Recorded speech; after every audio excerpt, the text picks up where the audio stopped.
عروسی پدر کلان ما بود. یادت میاد؟ از کاکا غلام جان که عروسی بود. کاکا غلام جان عروسیش بود. بعد قندم عروسی را در بین دریا گرفتن.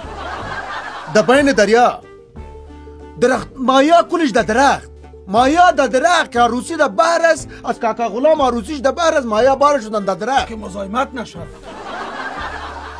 امی تو بود نه؟ کلامنا قصه کردم تو که مزاحمت نشود. گفته باشه پدر کلان شما که مزاحمت نشه و مایا در درخت بالا شدن. که مایا کارت روان نکرده بودن. خب وقت امی رسم و رواج کارت نبود. صرف و صرف امی قدر میکردن جار میزد آدم. از پدر گفتم که از امی کاکا غلام جان عروسیش بود. جار زدن نبود. فکرت است؟ زبانا بود کلان کلان. زبان خود دور میداد دو خانه بیادر قندم چیز میکرد. مرد در خانه داخل میشد. زبان در خانه داخل میشد. زبان در خانه داخل میشد. بعد مردم میفهم که عروسی است.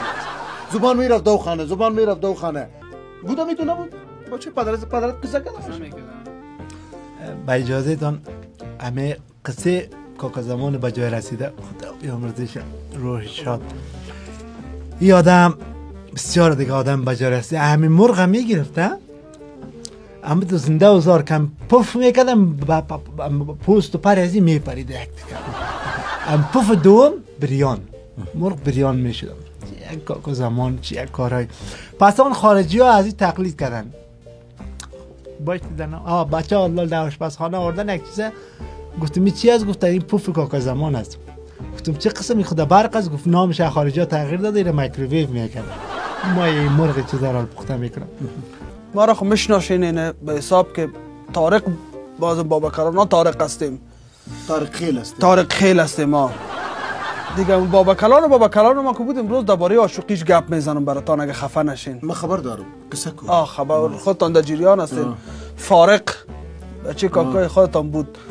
رسمی سابق خط نبود. ددان شیر روان میکرد. خطا شیر روان کرد خلاص خانه بابکلانم.